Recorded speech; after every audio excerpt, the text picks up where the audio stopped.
I cannot believe, even though everybody knows and everybody knows it was going to happen, I still can't believe that we put John Cena through this embarrassment.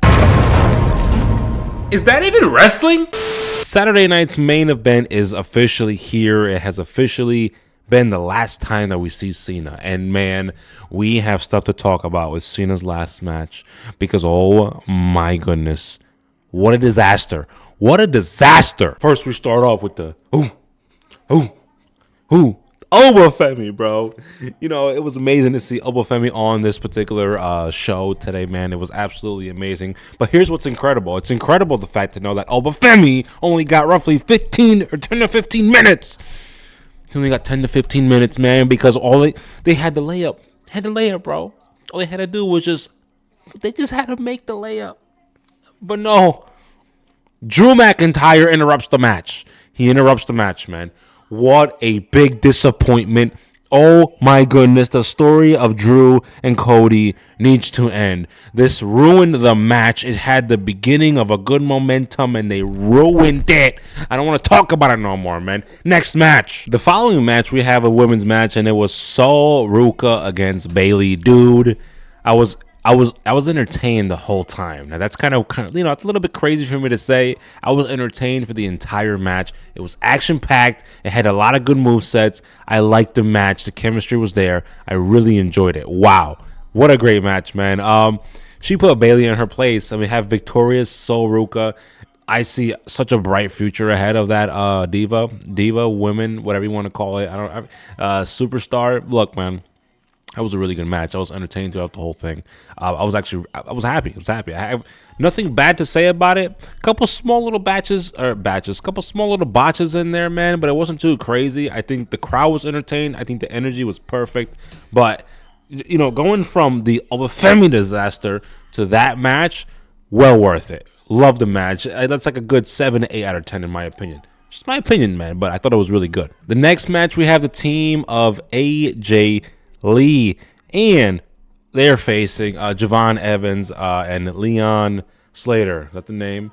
Leon Slater. Dude, what an amazing match. What an amazing match. I like the two good matches of this whole entire card were the matches that I truthfully didn't expect. First of all, the AJ Styles and with Javon Evans and so forth, that match, we kind of had to expect something good, with all the stuff that happened.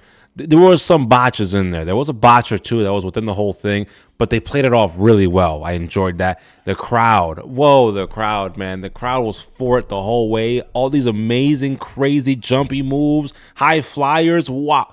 This is what I'm talking about when we mention stardom. When we talk about building characters and creating people and trying to get the next superstars up in WWE, this is what we need, man. This was perfect. Young talent at its finest.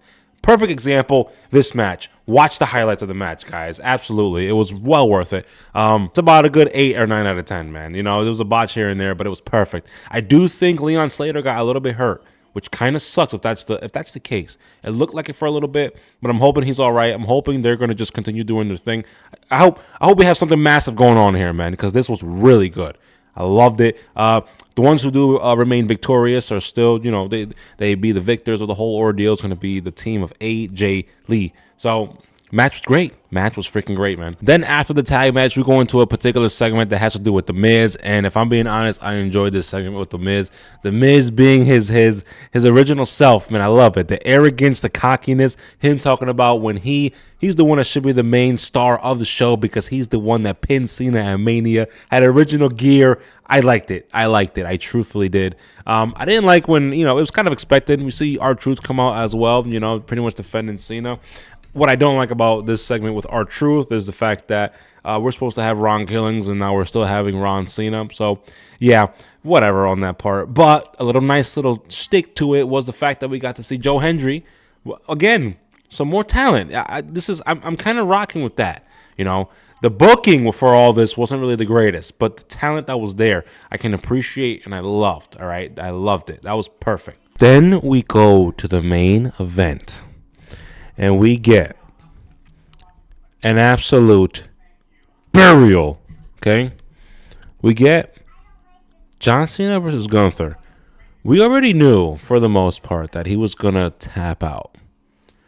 What we didn't know is that we were going to see Cena's face of absolute disappointment when he took his hand and he tapped out. Oh my goodness. This was the worst decision. They should have, on the fly, had Cena win, even if their plan was to put Gunther over, man. This was terrible.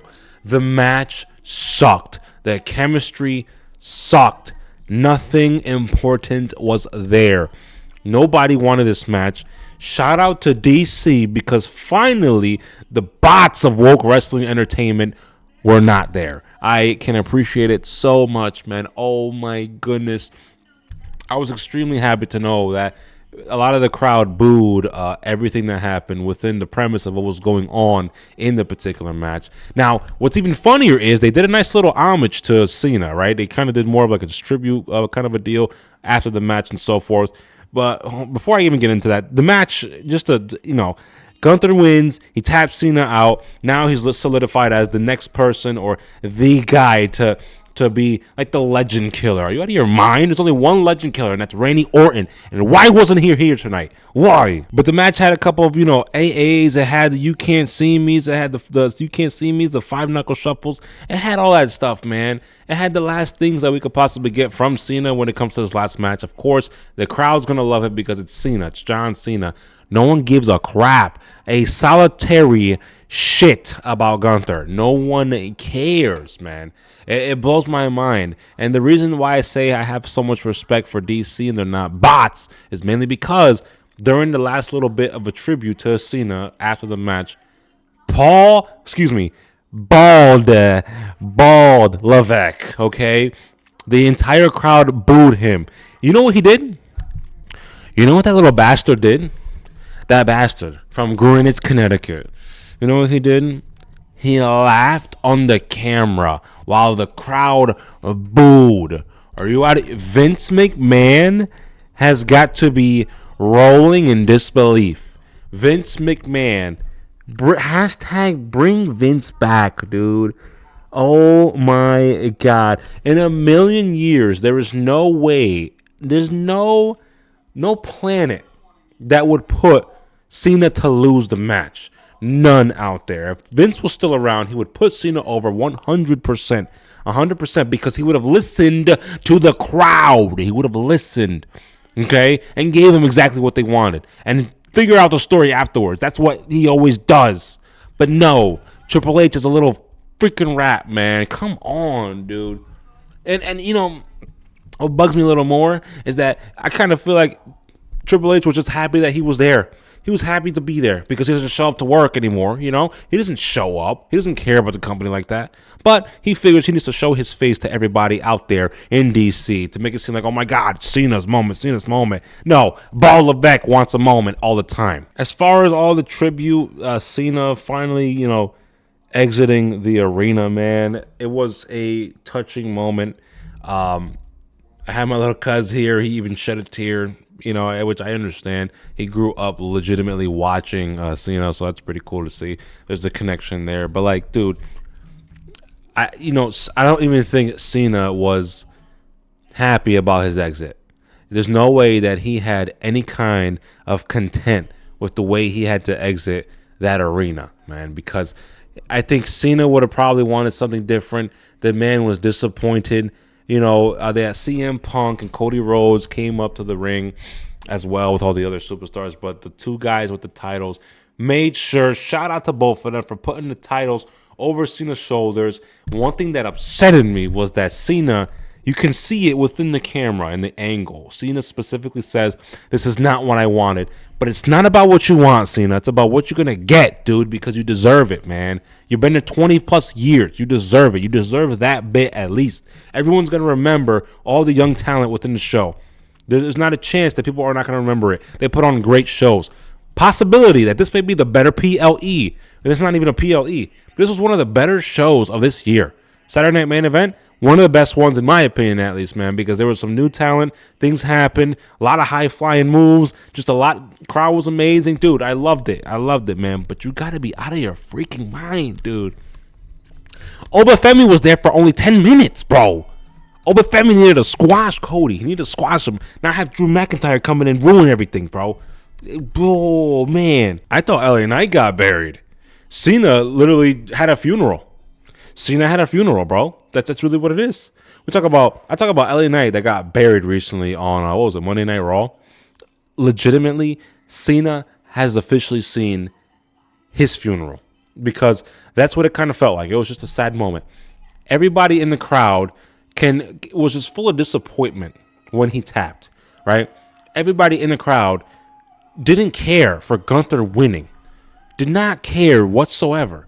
I don't understand how they're not seeing this, unless the purpose is that they do see this and they just really don't care. Creative doesn't care. Ball Levesque doesn't care. Nothing matters within the WWE. This company is getting really pathetic. Pathetic, annoying, and disappointing, dude. What's next? Let's be honest. What's next? Who's going to tune in? I know I am, just because of the fact that I still kind of want to see the company grow and see what new talent's going to come out of this, especially because of this event, man. This show in particular, I really hope they kind of put these guys on the main roster. Obafemi needs to be in SmackDown pronto to get some of those views up. Obafemi needs to be there. We want to see more Obafemi on the main roster. Absolutely. Are you kidding me? Javon Evans, I would love to see him on Raw. What can he do there? You know what I mean? Like we got to do something, man, because this is getting out of hand. It's getting out of hand. I don't know what else. I truly don't know, man. I'm flabbergasted. I'm boiling, and I can't believe this is how it ended. I cannot believe it. Kudos to Cena, man, once again. But just this, the time is officially up, bro. Time is up, man. Can't believe it. Is that even wrestling?